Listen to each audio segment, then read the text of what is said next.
Welcome to the Informed Pregnancy and Parenting Podcast. I'm your host, pregnancy-focused chiropractor Dr. Elliot Berlin. My guest today is an actress and musician who landed her first role at age 13 on the Disney Channel.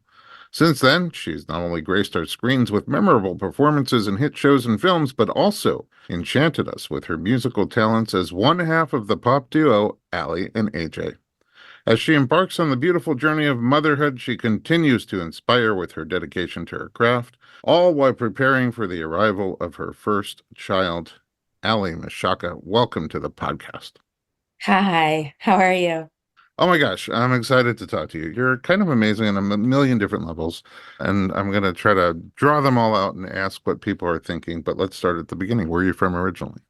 I was born in Torrance, California, and then I soon moved to a place called Woodinville, Washington, in Washington State, around three. And I lived there for most of my young childhood. And then we ended up getting kind of brought back to LA. My dad was commuting to and from Washington State to Los Angeles for like 7 years. And I think it just started to kind of wear on him. And we figured, we would go out to California and be with him there instead of him kind of commuting back and forth weekly. So then once we were out here, I guess I was about 10 and AJ was like 8. We moved into a place out in like Newbury Park, Deep Valley. We went to school out there for a year. Then we got into homeschooling, which is kind of when we started to get into the business. It was like this big thing that we begged our parents to be a part of. And then next thing we knew, we, had agents, we were auditioning and, on TV shows and an acting class and the whole thing. Boom. Yeah. Okay, so many questions. First of all, why homeschool? Well, I think, we were always very outgoing kids in school and we enjoyed school, but we always were the children that had like 3 or 4 extracurricular activities that we did after school, whether that was like horseback riding or taking piano lessons or vocal lessons or sewing class or dance company. And I think trying to juggle those extracurriculars along with auditions just became impossible. So my mom kind of brought up the idea of, maybe you guys want to be homeschooled. I think at this point, homeschooling wasn't necessarily as talked about as it is now. Yeah, that's why I It was, was wondering. yeah, it was definitely like, whoa, you're weird for homeschooling. But we had a really lovely experience with it. And honestly, it worked great for us because of being on set and being on tour and all of those things. It was actually kind of ideal. So, in a way, when we got into this whole homeschooling space, I was going into 6th grade and AJ was going into 4th grade. So we had had a lot of, schooling still prior to that, which I think was helpful for us just on like a social level. And so I think it was kind of a perfect mix of both for us. Did your mom do the teaching or did you have like teachers?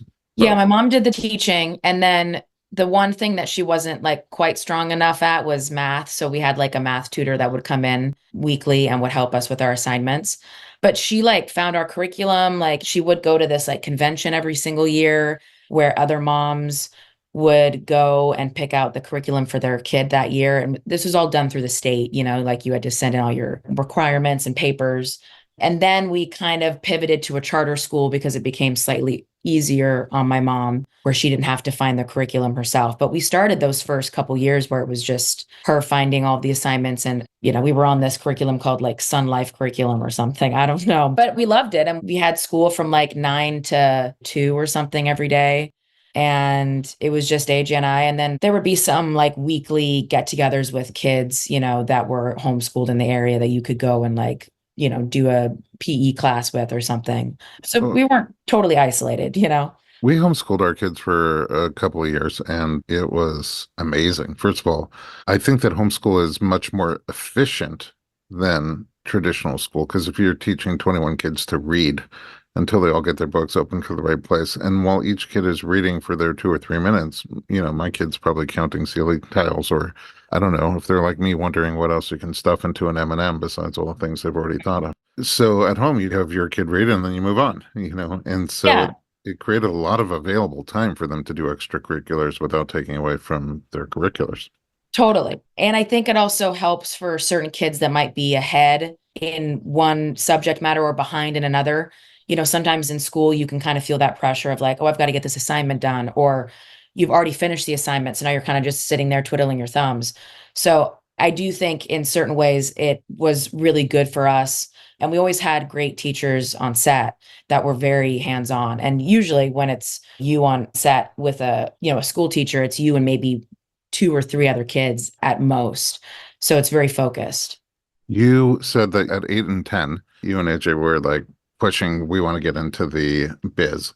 Did you have certain inspiration at that point? People who you were like modeling after? Because you kind of do it all. Were you already both musical? Were you acting? So we took some acting classes in Seattle, Washington, which was about an hour away from where we lived in Washington State. And that was kind of the like can of worms that began everything. And it was basically due to like a flyer that had come in the mail that we saw like sitting on, my mom's like desk in the kitchen. And we got all excited because AJ and I at that point had been a part of like school plays and choir. So we liked entertaining, but obviously we didn't have any like training in it. So we begged our parents, like, please, will you let us do this? Like, we'll pay for it with our allowance. And they were like, no, no, it's fine. Like, you guys can go to this thing in Seattle. Like, we live in Washington State. What is this going to do? It's just like a fun activity for the kids.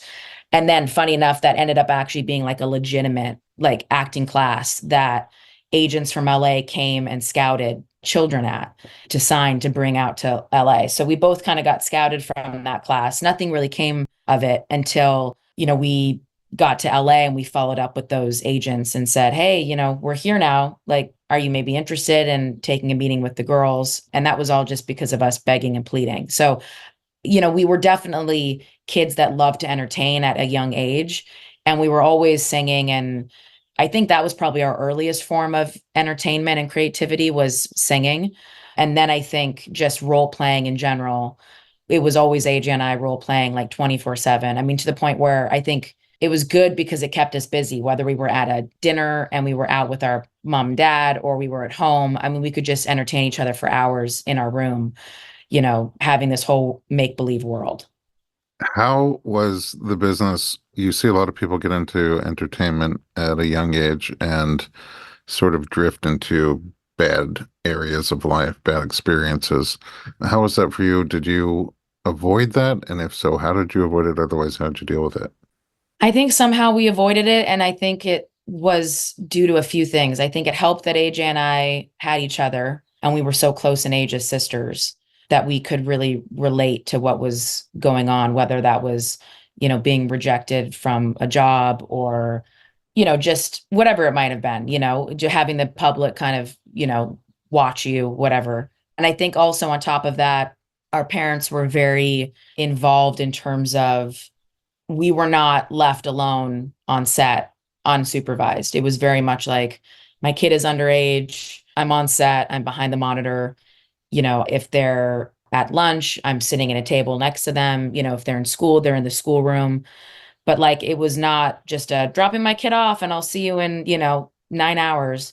So I think that helped. And then I think we just happened to be like good kids that didn't want to go looking for trouble. So I think it was kind of a mix of those three things.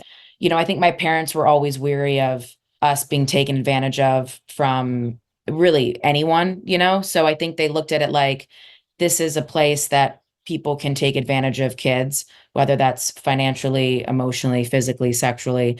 And so I'm just going to always try to stay hyper vigilant about being a parent and taking care of them and letting them be like, my first priority. I think sometimes parents get caught up in the fame aspect and then that puts the kid in jeopardy, sadly. Gosh, I kind of want to interview your parents. They sound pretty amazing. They are. They're great. They did a really good job. Okay. Do you have a preference for acting or music, singing? I think they both come with different rewards, but personally, music will always be kind of my first love. And I think that's because it's something that I share with my sister, and that's very unique.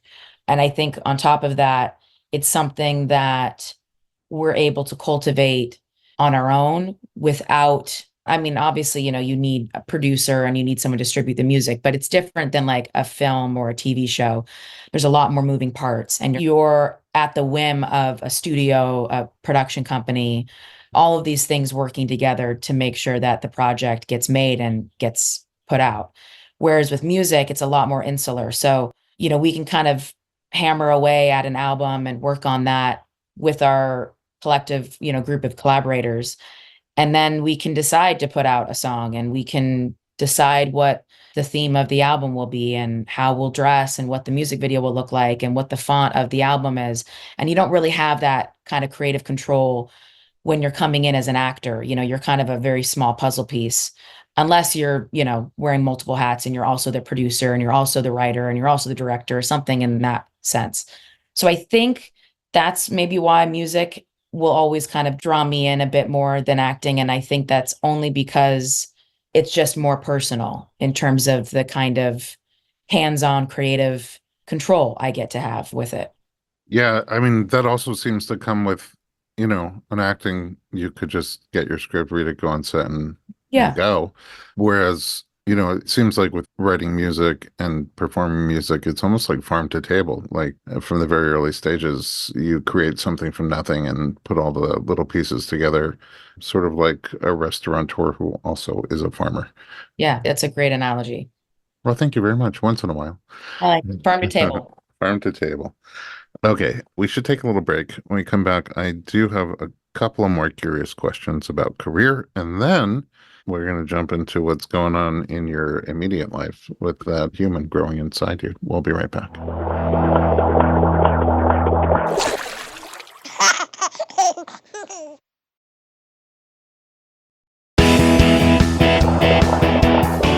Welcome back. We are talking to Aly Michalka, +1, a little baby in your belly. But before we get to that, live performances. I mean, you talked a little bit about acting versus music, but also live performances must be a million times different than recorded performances like TV and movies.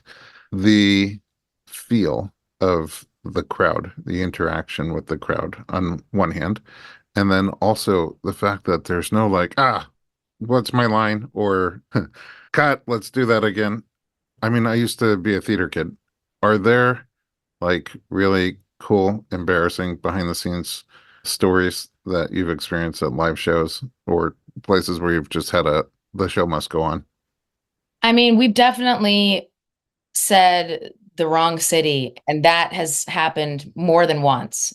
When you roll into a new town, sometimes your mind is still in that last one that you were in.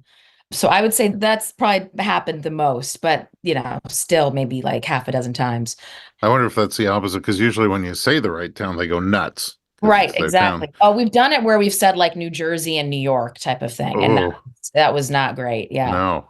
But yeah, I mean, there's so many like moving parts to a tour, and you have these really special connections with the people that you tour with. You're kind of like a moving circus in a way. And, the band and crew, and then us as well, we get into this really great groove after, about 2 or 3 weeks of playing the shows, which is why I do see why there are people out there that are like addicted to being on the road. I mean, you look at like Dylan, he's still touring, and it's like, obviously he loves it. And there is this kind of like, I don't know, you don't have any personal errands that you need to run. Everything is so immediate in the moment. It's like, what do I need today for prepping for the show? You know, I mean, AJ and I sleep in, so we get a lot of great sleep on tour, actually, which you would be surprised, I guess, sometimes to know, since we get to bed quite late, but we don't really need to be up for anything. Obviously, with a baby on the tour bus, that's going to change. But it's just, yeah, it's a very unique experience. And I think the fact that, like you said, you can't just start the show over, I think that's why people love live music, because it is so, I don't know, it's so unique and in the moment, and you can't have a redo. So I think that's why people are drawn to it, which I think is why people are drawn to live theater as well. I think it's a very similar experience. Yeah, there's still this suspension of disbelief, but you also are aware that the acting is happening right in front of you. Yeah. and the show must go on. I think I talked about this once in the past, but I was once playing a drunk in a play called I Hate Hamlet, and I kind of fall to my bum, and then I hear a loud noise, and I clutch my chest and bump down all the steps and land at the bottom, terrified. And the guy in the sound booth missed a cue. Right before that happens, somebody leaves, and there's not a real door, but you hear the clicking of the door close. Mhm. He forgot to do that one, so I'm standing center stage, and then all of a sudden the lightning effect comes on, and I clutch my chest as if I'm terrified, and all you hear is a door click, and I fall onto my bum and bounce down the steps in fear. And then I'm laying at the bottom, and the thunder comes, and I have to like outdo myself from how I reacted to the door click. And it's moments like that. There are a bunch of them that just stick out in my head as like, how do you even get through that? Like from the other Yeah. side. I mean, we've had like technical difficulties on stage where, our in-ear system goes out, which is like how we all hear each other as a band. I mean, or our pack goes out, which is the battery pack to our in-ear system. I mean, a bunch of funny stuff that, you can't prepare for. But I think the more you tour, the more you become comfortable with those things happening and the more you kind of laugh it off. I think when we were younger, we would take it more seriously or it would make us upset. Like the show got ruined, we'd come backstage and everybody was like, Yeah. it's fine. That's the thing. They don't even know. The No, audience never most of knows. the time It's people just, don't even know. Yeah. which And kind of makes it fun on the other side for the yeah, ones who do know. exactly. Um, all right. So you are currently producing an album and your first baby. Correct. Interesting to do them together. Let's Yeah. talk about the baby first. Was motherhood something you always had your eye on? I always thought that I would be a mom, but I think as I got older and, just realized that I had, found a partner that was a really great match for me, the more I realized like, okay, yes, I do want to be a mom, but it's not like my sole purpose in life, I think, is to just only be, a mother to a child, which I think is beautiful that that is the story for some people. For me, it always felt like I'll do that eventually. I don't know when, but I have a great life with my husband and we have been able to be on so many adventures together and he comes on tour with us. And so I feel very fulfilled in that way. I didn't feel like, oh, I have this, like something's missing in life. But I think as I got older and realized, like, okay, like if we're going to do this, we should maybe really start talking about it seriously because I don't have forever. And, there is never going to be a right time to get pregnant. But now felt like a good moment, I guess, other than maybe trying during COVID. But Oh, that seems almost like a good time. I mean, it feels like that would have probably been the ideal time to have probably gotten pregnant. Although Ah, I also feel like it would have been kind of stressful with the mask wearing and everything, yeah. hospitals, like Pros that would have been stressful. pros and cons. I assume you weren't doing live shows, so at least Yeah, exactly. I would have had nothing on my plate. There would have been probably no record that would have been getting made. But mm. although, we made one album during COVID, so I guess it could have been done. But basically, yeah, I have always thought that I would be a mom. And I think only in the last few years has it become a conversation with my husband and I where we're like, okay, let's make this actually a real thing. And if it's meant to be, we'll be parents. If it's not meant to be, then we won't. We tried to put as little pressure on it as possible, just because I've seen so many people struggle with infertility that are friends of mine. And it's just something that, I think is bound to come up as we get older. So I was a little worried and nervous and trying to manage my expectations, when it came to us conceiving, just because I knew that that could be a possible uphill battle for us. We didn't know. How did you guys meet? We met on a indie movie that he was the cinematographer of, and I was the lead actress, and it was in Sequoia National Park. And we met when I was really young. Like I was 23, I think, when I met Steven, and he was like 26, 27. And we just kind of clicked on that set and just knew there was something really special there. It started obviously as a friendship that then, technically turned inappropriate because you're like, I wouldn't just be acting like this with someone who's just my best friend. But we just started dating almost immediately after the movie wrapped. And then we've been together ever since. So I'm 35 now. Ah, advanced maternal age. Exactly. Just by Exactly. a hair, Just by a hair. although no one would ever know. Uh, I mean, is that why you felt the pressure mounting? Like now, A tiny bit. I mean, again, like I know there's people that are having kids in their mid 40s and, are totally fine. But I just wanted to be realistic that there could be something coming up that we didn't really prepare for. And we wanted to be as low pressure about it as possible. Because I do believe that stress is linked to conceiving. Like, I mean, I've done enough research to believe that that is true. I don't think it's everything, but I think that it is linked. And I feel like when you're in a relaxed state, your body will be like, okay, let's do this. Like, we're in a good place. It's safe to conceive. And I think that was a big part of us getting pregnant back in August. that you brought yourself to a safe feeling space. Yeah, I think that. And we randomly were at a like wellness retreat that was like all about, you know, doing massages and cold plunges and, laying on like granite stone. It's funny, I've never gone to a place like that specifically for a vacation. So it was a first for me and my husband. And then my sister also was there with us and her boyfriend, and it was in Costa Rica and it was really beautiful. And we just happened to be there during a time when I knew, that we could maybe try and it might happen. And then I think I was just so relaxed and I had so much great food and been in nature. And Costa Rica is like so fertile in terms of its like nature, which I think is also really interesting. So I think that had Suggestive. kind of, yeah. So I don't know. It just felt like, of course, we got pregnant there. Like it makes total sense now looking back at it, even though we did not plan that at all. It just happened to land during our trip that we, were able to conceive. Well, it's great because I mean it was on your radar. Yeah. I mean, and it was one of those things where AJ had actually planned the trip. She was like dying to go to this resort. It's called Alta Gracia and it's an auberge hotel that's really beautiful. And it's very much like up in the hills in the mountain. You're not down by the ocean. So you're kind of really off on your own.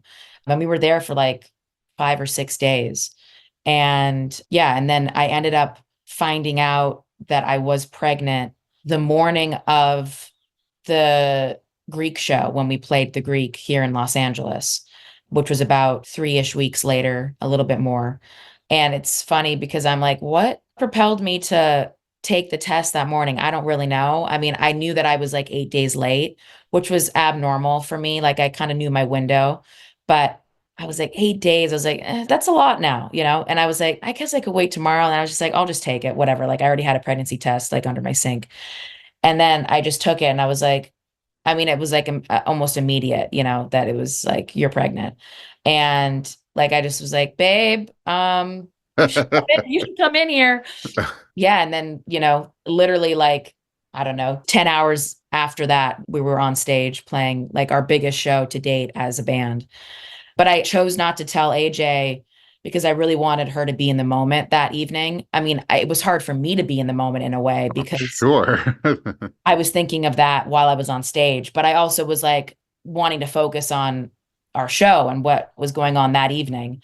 So I didn't say anything to anybody. And then we took AJ out to dinner to a place called Pache in LA. I think it was like a night or two later, and we told her at dinner, and she was really excited. But it was cool to find out, in retrospect, because that was such a big deal for us as a band to play that show and to be from LA and to have seen so many shows at the Greek. So it was cool to be like, oh, there's a baby with us here on stage. This is crazy. Yeah, I mean that is probably the youngest artist ever to perform Right. at the Greek. Exactly. Exactly. Literally like 3 weeks old. Yeah. How have the various stages of pregnancy been for you? I am really lucky that I've had like a very easygoing pregnancy. The first trimester, I was really tired and I was playing shows. That So we must be had some really shows. hard. Yeah, it was funny because like now I'm looking back on it and I'm like, I can't believe that I was like up on stage and playing like a 2-hour show. And I did that for a couple weeks, in September. And then we got back from that and I just like crashed. I was like just exhausted. I was sleeping. my appetite was really up. So I was eating a lot. But I didn't have any nausea, no aversions to food, nothing. Second trimester rolled around. Everything was pretty good as well. I mean, I started getting a little bit of back pain, which is why I then, called you up and was like, I got to come in and see you. And I wouldn't know about your podcast or you if it wasn't for my dear friend, Alessandra Torsani, because she was the one that was like, you got to go to Dr. Berlin. So I booked like an appointment. I feel like in December, I think I saw you for the first time. And then I would say, in a way, the third trimester has probably been my toughest, but that's just because I have just more weight than I'm carrying around. My ankles are officially swollen up. The pubic symphysis started to kick in February, which you've been helping with. But like, yeah, really, it's been an easy pregnancy relatively when you look at it all around. How are your fans reacting? I think they're excited. I think they're like excited to know that there'll be like another little member, out on tour with us. I think they're like anxious for new music, which, we're in the middle of making. So that hasn't stopped anything, which is nice.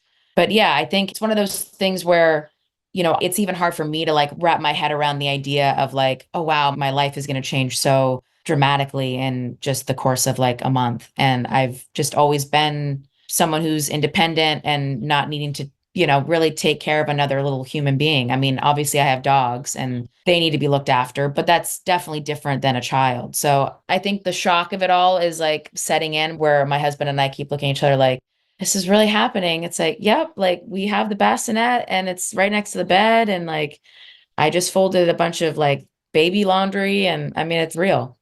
It's about to get a lot more real. And I mean, birth is upcoming. You have a lot going on in the last weeks of your pregnancy. Yeah. Let's take a little break. And when we come back, we'll find out what you're planning for birth and what this new album is going to be like. We'll be right back.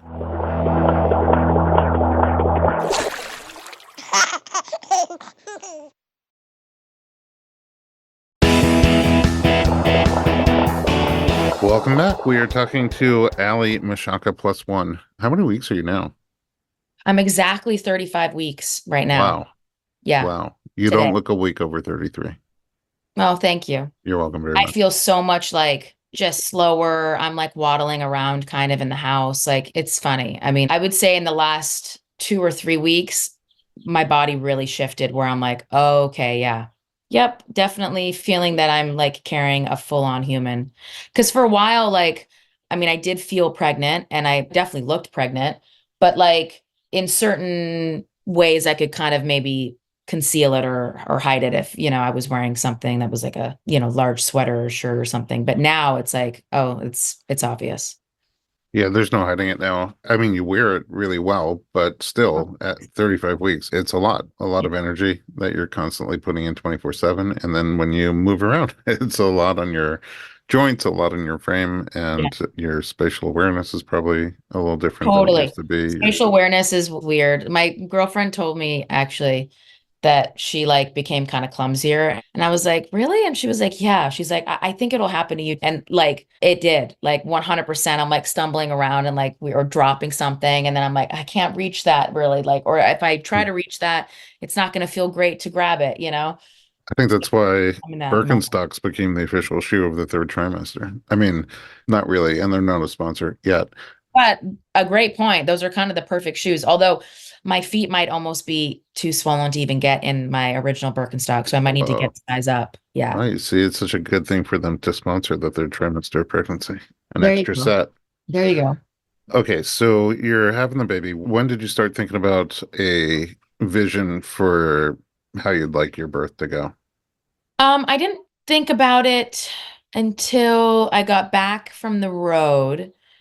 We had our shows in September, and then I kind of started like feeling like I needed to get some kind of a plan together in like October, November, just because the more I talked to my girlfriends who have given birth, they were like, people book up in LA. Like, you need to book these people out like months in advance if you want a doula, if you want, X, Y, and Z. So that kind of like got me into action. And I'm also kind of a type A personality. Like, the nursery has been completed and done for, like a month, 2 months probably.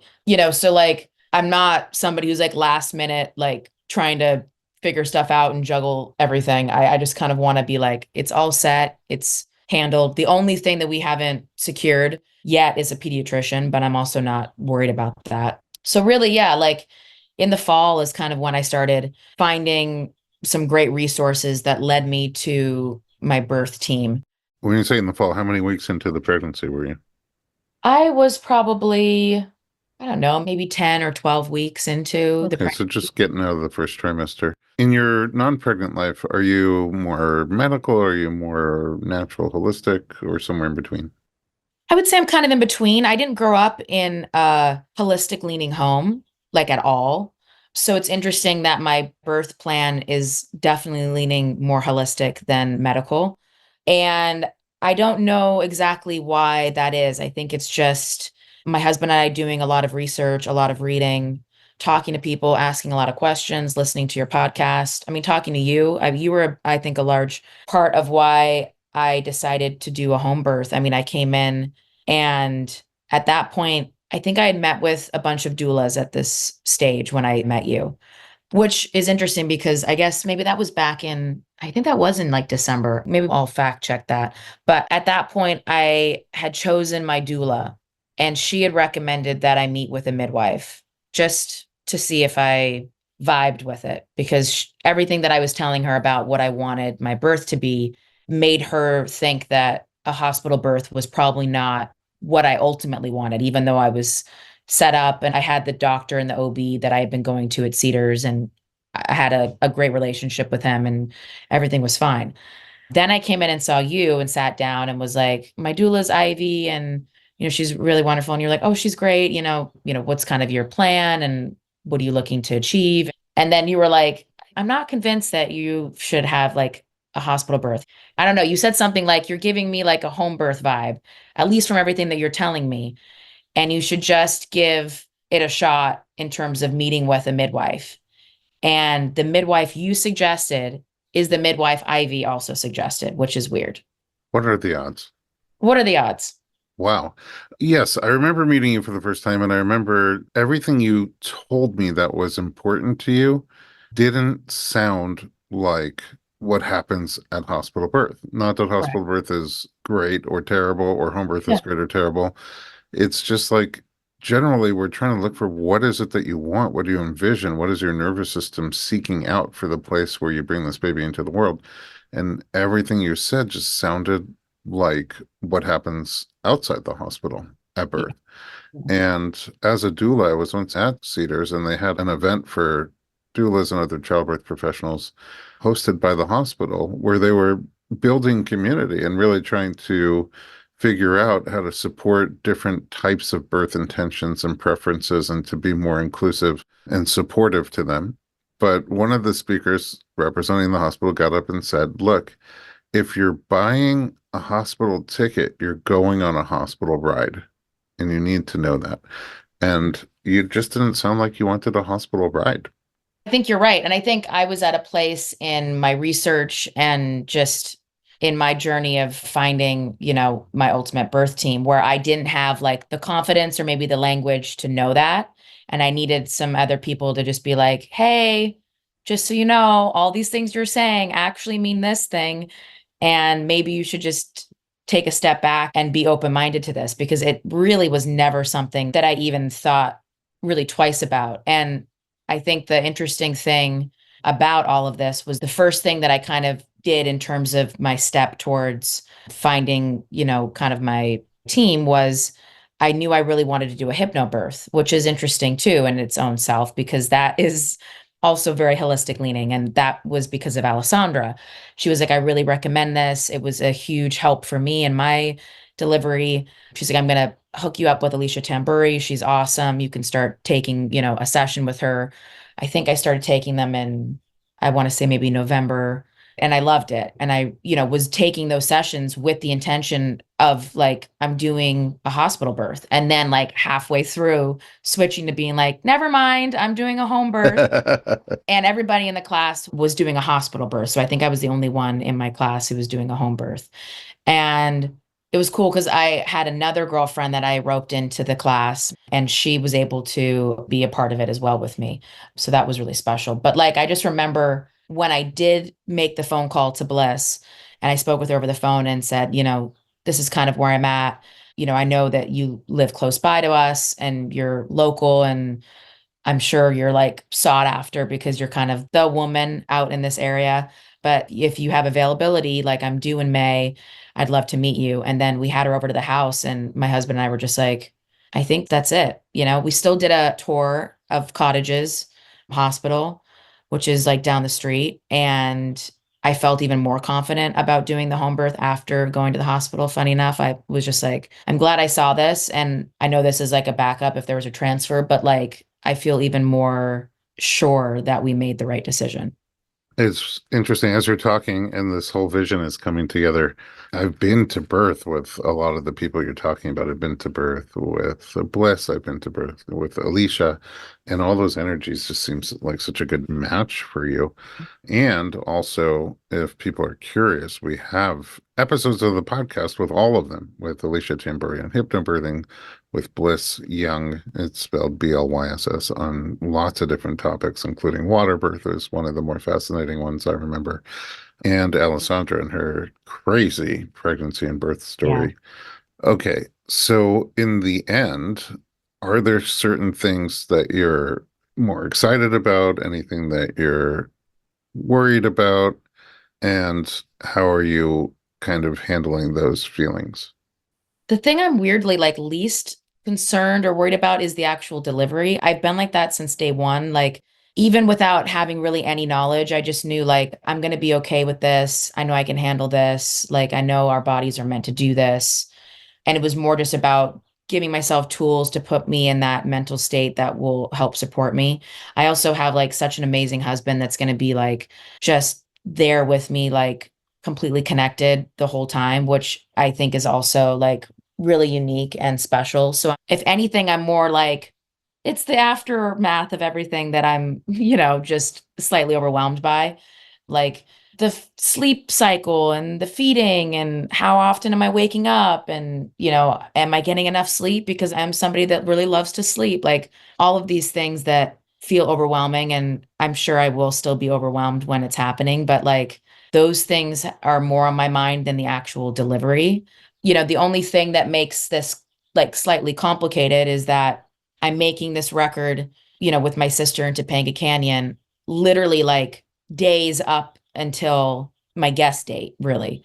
I know most of the time, first time mothers don't go into labor early. I'm really hoping that's not the case with me and that, I'm on time or I'm a little late. But we kind of need to have like a backup plan for if I was early and I am in Topanga, we're renting like a house out there so that we're really close to the studio just because it's too long of a drive from where we're at.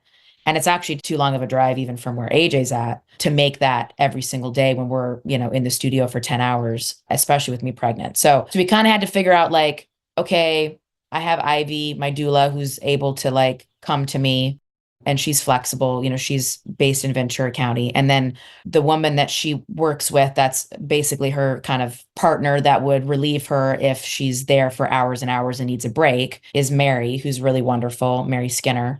And they're like, we're good. We're there if you need us. And it happens to be early. But Bliss was like, I don't think I can make it to you, in this location if something was to happen. And I want to make sure we have, a backup scenario, which I was like, that's fine. Let's just find who that person is. And she was like, Alex is the one. Like, let's just see if she's available. And then I literally spoke to Alex yesterday and I have like a prenatal visit I'm going to do with her so that I get a vibe with her before, she was just to come over. But she's like, hopefully you're not even needing me. And I just literally do a couple prenatal checks with you out in Topanga. And then, you finish the record, you go back home and you deliver with Bliss. Yeah, Alex is super cool. You really can't go wrong. Seems like an amazing setup either way. Yeah, I agree. I think I have a great setup. And I have a really amazing postnatal doula who's based out here, Sherry Poe, who's kind of focusing on all the sleep and feed stuff. So I've been meeting with her every couple weeks, and she's given me a lot of information and confidence, I think, about everything that's like post delivery, which is like kind of its own thing. It's like all this pre-delivery prep. And then you're like, for me, I'm more stressed about the post-delivery stuff. So I'm like, I want to make sure that I'm like doing this correctly. And like, what should I be looking for if, if something is wrong with baby or whatever. So I think that's where my mind is at is more those things. The delivery stuff, I'm almost kind of like excited for that to like happen because I just think that it's going to be really great. And I think, I've now watched like so many birth videos that have been really inspiring that I'm like, I can do this. This doesn't scare me. I'm excited for you.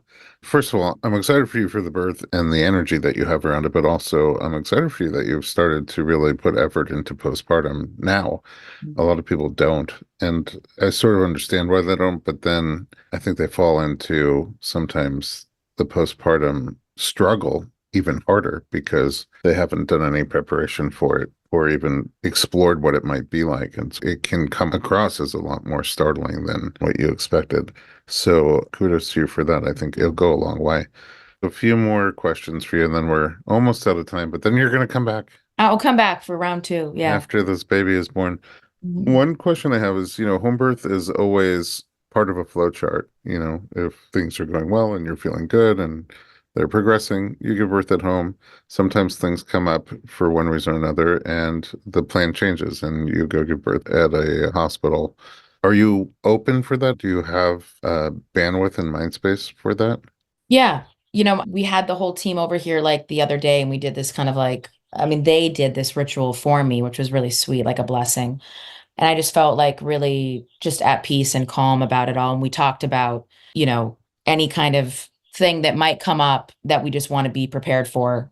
And we talked about it in depth prior to, having this blessing done. And, one of the things was like, where do we go if you're in Topanga? What's the hospital that we go to if you're in Topanga and you're early? And then it was like, obviously we know where we would go if we were here and there was an emergency. And we kind of talked about what the emergencies could be, what they would possibly be. And Bliss has been very like, I mean, the one thing I love about Bliss, and I think people don't understand about midwives in general, is that, of course, they're going to be pro home birth, but they're not like pro home birth to an extent that is like, I'm going to put you in danger. If they see a pink flag that could turn into a red flag, they're going to say, hey, you have gestational diabetes and this is something that's concerning. And I think we might need to rethink having a home birth. Like I have to take the strep B test, I think in the next like week. That's kind of like the last thing that, gets checked off where it's like, okay, I'm in the safe zone. And with group B strep, you could give birth at home too. They just give you the antibiotics at home. Exactly, exactly. But like, I think it's a good thing to remember about this world of kind of holistic leaning births where people just might not have the full information on what they do and how they do it. And that there's like a lot of precaution that goes into it. They also don't want to lose their license as a midwife. They have their own reputation to protect and the safety of their patient and their client. And I felt like this whole time I've been very much informed and educated on any and all questions that I've had for Bless along the way. And, if there was something that came up, like I know she would be the first person to raise her hand and say, hey, Aly, we can't do the home birth the way that you wanted. And now you're going to have to be in a hospital. Like she even said, like, if I was early, she's like, if you were early at a certain point, you would need to be in a hospital and it wouldn't be a home birth situation. Yeah. Well, everything that you're bringing up is important and true. California has rules about the window in which midwives can Right. attend birth. So before 37 weeks or after 42 is outside their window. And of course, if you have risk factors that don't make sense for out of hospital birth, they don't take on those births. And of course, if you're out of birth and everything's going swimmingly and a pink flag comes up, just like you said, it might just turn back into a white flag or it might go Totally. red. They don't wait at home to find out. They're like, okay, let's just transport to be safe. And in fact, most of the transports of a home birth to the hospital are not emergencies. They're Correct. either pink flags or you're exhausted or things aren't progressing. Yep. And that's almost more what I had in mind for you with that question is, are you okay to give birth anywhere? And this is your, all things considered, this would be your primary choice. But if Yeah. something shows itself as better off at the hospital, you're cool with that I too. am. I'm definitely pro whatever is safest for baby. We have like a checklist of everything that I would and wouldn't want done in a hospital setting if I was transferred. But I hope that we don't even have to even discuss that because we're just at home and labor's going like great and the team is all there and we're all like stoked that the delivery is going along successfully. So I think you have to be somebody, I mean, I would hope that you be someone that's open-minded to a change in the plan because you can only plan for this so much and then the rest is really out of your hands. It's like that wedding day. Exactly. You make all the plans, and then once it starts, you just let go and go with the You flow. just got to let go. So I think having faith in it all and knowing like I'm in great hands and these women have been doing this for many years and they are the expert and I might have my opinions and my beliefs, but their knowledge runs much deeper than mine that I've been reading up on for the last, 6 to 8 months. And my And husband is very much on the same page as that as well, and he's like the first person to like raise his hand and ask questions. I mean, he's asked, I think, some hard questions too that I'm sure are scary questions, but also I think necessary. He's like reading the birth partner book, which he loves. And he's like, this whole book is like giving me so much in-depth knowledge that I wouldn't have if I hadn't read this and really gotten a sense of like every stage of birth and what I can do to be like a good partner there by your side. And if you just want me to shut up and I'm just like massaging your shoulders, then I'm shutting up and massaging your shoulders. So I think it's all going to be good. But yeah, it's interesting trying to explain the home birth mentality to people that don't really know about it or are scared about it. For all intents and purposes, I understand because it still is like kind of a taboo thing, which I would think that in Los Angeles, it would be more and more and more practiced. But like I myself, I don't really have a lot of girlfriends that even had home births. I know a couple, which is kind of shocking to even myself. Being artists, people that are in the entertainment industry, I would think they'd be like home birth all the way. yeah, I mean, even my practice, which is inherently more nature-minded clientele, the home birth percentage is on the small side. And it's not like I sit down with everybody in the first meeting, like, I think you want an out-of-hospital birth. Right. That was just your big energy coming across. I'm excited for you, very excited for you, and very excited for your baby. Yeah, I'm really looking forward to it. I think you have all the ingredients that no matter how, like, once the moment starts and the flow happens, I think no matter how it goes, you're set up for success. My last two questions are going to be about your album that you're recording Okay. now. Are you getting inspo from the womb? We do have a song on the record that is about baby. So that's cool. And it's something that we wrote. We wrote it recently. It was probably one of the last songs that we wrote for the album. And it felt like it made sense, to have a song that is, really for my future kid and for, my sister's future niece or nephew, since we still don't, know the sex. But I think we're always going to find inspiration in our daily life because that's what we pull from when it comes to our lyrics. Most of the time it's about something that's happening to us or a friend of ours or something socially that's going on. Sometimes we'll write a song and it'll be more of a story that is unrelated to us. With this record, we'd started writing the album last summer and we just kind of took our time. We didn't rush. We just kind of went in with collaborators that we had worked with before and said, hey, we're kind of wanting to start a record, but there's no pressure. Like, let's just write and enjoy it and have fun. Because honestly, like the writing and recording is the great part. That's the part that's like super creative. So when we did, start to kind of put these songs together and realize, okay, we've got a record here, plus some extra songs. That's when we felt really confident in saying we're going to take a month and make this record, even though it's like so close to my due date. I'd rather be inspired and have this timestamp of making this album while baby's still, in my belly than the stress of trying to do it afterwards and maybe I'm having a hard time with postpartum or whatever and I'm That going to makes be sense. breastfeeding. It just seems like it would be insane. I mean, a lot of my friends are like, you guys are crazy. I'm like, I know we are, but I'm like, but doesn't it seem crazier to make a record like 2 or 3 Yes. after the baby? I'm like, No, yeah, it's the lesser of two crazies. totally. Is that the album name? It might be. My other question is, I'm a cantor at our synagogue, and I know that when my belly is full, it's much harder to sing, and I'm pretty sure I sound different.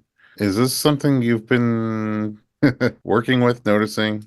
Well, it's interesting you say that. My sister was like, we should talk to our vocal coach, Rachel, about like certain exercises and things that we can be doing, and me specifically can be working on because, like, yeah, my diaphragm is just different, than what it would be if there wasn't a baby in there. So, yes, we don't start up cutting any vocals for another, week or so.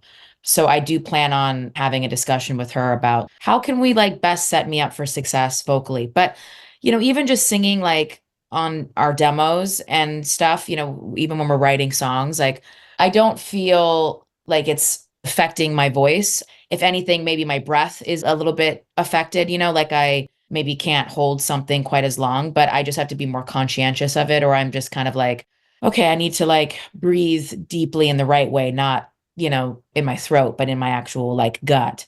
So I've noticed that, but like I'm not really tripping on the vocal stuff. I mean, AJ and I have been doing this now for so long, cutting records and singing. It goes so fast for us. Like, we're able to cut sometimes like 2 songs in a day vocally between the two of us. So, even if we cut one song a day, I'm like, that still is great. And our producer, Jonathan Wilson, is just like the coolest guy who has such a great energy. And I think he'll bring out this like wonderful kind of like vibe that you're only going to get in Topanga Canyon, because you're in the kind of spot where, I don't know, you're going to like call upon those musicians from the past that made records there and, that were pregnant too, I'm sure, cutting. So, I asked him the other day, I was like, have you ever like cut a record with someone pregnant? He was like, I don't think so.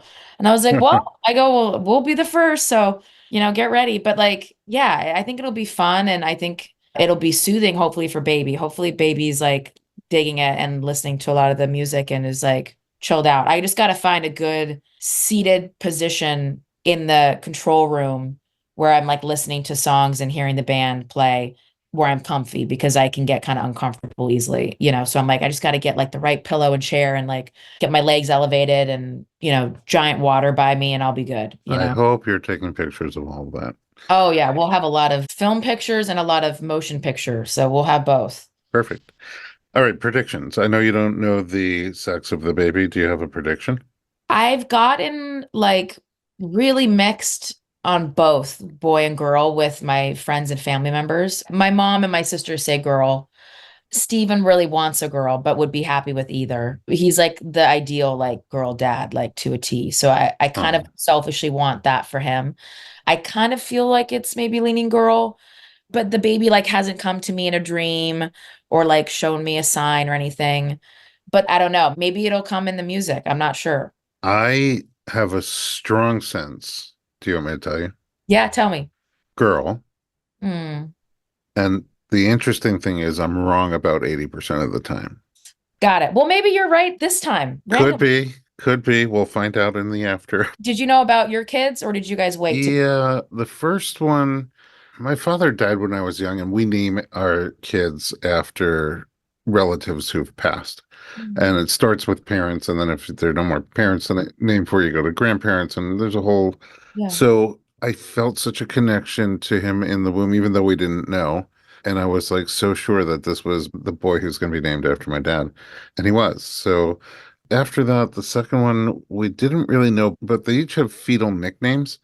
And my son's fetal nickname was Morimoto, even though we didn't know he was going to be a boy. We were just glued to Iron Chef all the time. So we That's named him funny. after Chef Morimoto. And with the second, as soon as we found out we were pregnant, my wife was like, okay, this one's nickname is Priscilla, the fetal nickname. I'm like, what, boy or girl? She's like, it's Priscilla.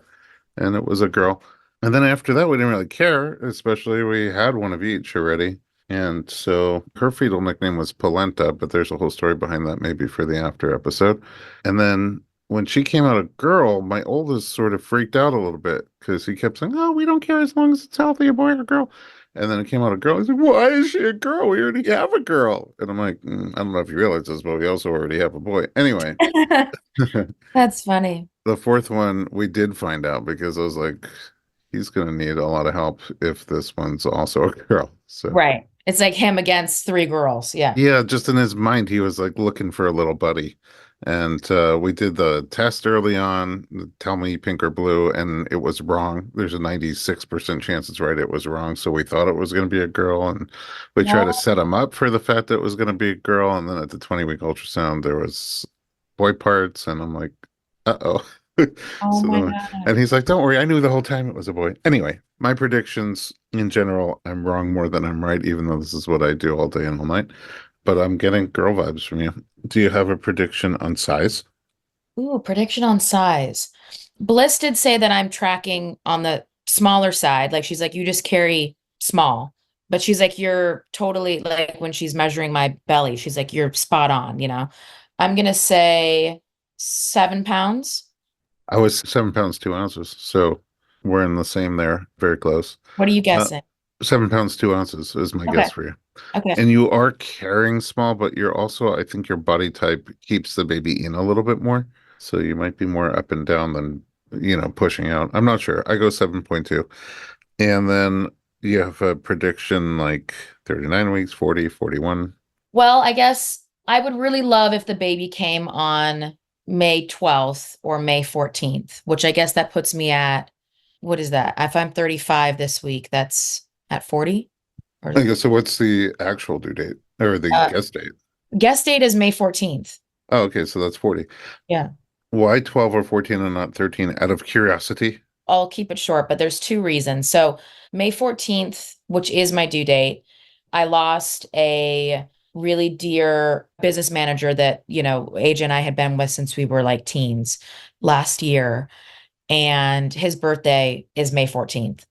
And I only realized it when I was speaking with his daughter and wife. Like it clicked. It was like, oh my gosh, it's Michael's birthday. And I was like, that would be so amazing if that's when the baby is born, because it would just feel so special. And I feel like he would have been so excited for us knowing that we were expecting. But he is kind of like a mentor and another father figure in my life and in AJ's. So that's the reason, I guess, for May 14th. And then May 12th, my husband wrote me like a note. I think the first year that we were dating, that was on May 12th. It was like, can't wait for us to have children together. And it Oh, was wow. it was dated May 12th, which was Wow. quite sweet. And I found it when we were going through like a keepsake trunk that I was organizing in the baby's room. And I was like, babe, this is dated like May 12th from like the first or second year of us dating. This is crazy. I was also like, you're nuts. You were telling me this like this early on. And he was like, well, he's like, I was in love, we didn't hold back, which I think is really beautiful. So it would be cool to be like, your dad predicted this and wrote me a letter on May 12th years ago. So those are Okay. my two, Those are fair. How long do you think a first labor goes on for average from when it really kicks in till it's over? like at least a day. Yeah, so here's what I'm thinking. Because I was like May 13th, Right. but that's only because it's my birthday and I'm very focused on me. Oh, But now I'm it would thinking, be good. I could land on any of those days. It'd all be great. what if it starts on May 12th at nighttime, the day your husband, That's true. wrote, we should have babies together. And it goes all through my birthday because it's all about me, the majority of it. And Yeah. then you have the baby on the On the 14th, 14th. on your manager's That's kind of anniversary. perfect. Then it means it's like it happened across those days. Everything came together. I'm gonna Unfortunately, manifest. in my head, I was getting a May 16th vibe, but maybe I'm wrong. Maybe you're wrong. Maybe I start a little bit early, but then I land on the actual day? Yeah. Who knows? Okay, those are our predictions. Aly, I love spending time with you. You're just a burst of wonderful energy to be around. And I appreciate you for coming on and sharing your story, which I call now From Homeschool to Home Birth. No, perfect. That's what the episode should be called. There you go. And I very much look forward to the other side, the rest of the story. Up until then, where can we find you online? You can find me on AlyandAJ.com. You can find me on Instagram on Aly and AJ. And then my personal Instagram is at I am Aly. And, you can listen to music on Spotify, Tidal. Apple, however you like to listen. I would recommend listening to the music on vinyl, but that's just because I think that's the way to listen to these records, but no Oh, pressure. cool. Good for artists. Yeah, exactly. And I mean, you're giving to us, so we should give back. Thank you again. I'm going to go check you out on all those places. Does she have I Am AJ? She does, yes. I am, Oh my and I know. God. I know, I know. Amazing. We're going to have to get one for the baby. There you go. Perfect. I Am Baby. And at home, thanks for listening to our podcast. For more pregnancy and parenting information, visit us online at informedpregnancy.com.